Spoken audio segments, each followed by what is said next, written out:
Keyshawn and his pregnant girlfriend were about to face a nightmare. According to reports, they drove to Khalid's apartment near 17th Avenue in Maryland. Accounts differ on why they went there. Some say it was to settle a dispute about a car that Khalid had been paying for but Keyshawn still owned. Others suggest Keyshawn was trying to resolve lingering issues with Khalid before fully moving on. Whatever the reason, the decision would prove to be a mistake. As soon as they arrived, tensions flared.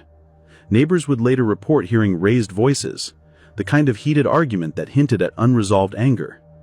Inside the apartment, the conversation quickly deteriorated into a fight, but then in an instant, words turned into violence. Keyshawn and his girlfriend attempted to leave, hoping to de-escalate the situation. They got into their car, preparing to drive away.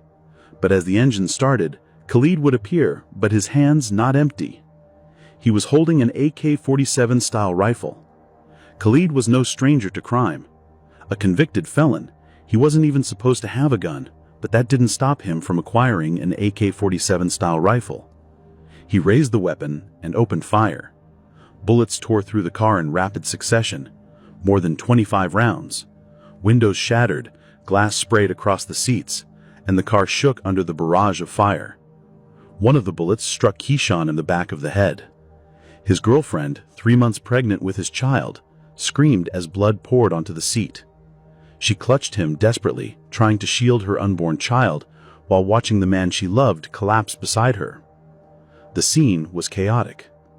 In that moment, what should have been a quiet December evening had transformed into a bloodbath. But the truth, however, was even more horrifying than anyone imagined. This was not just a crime of passion.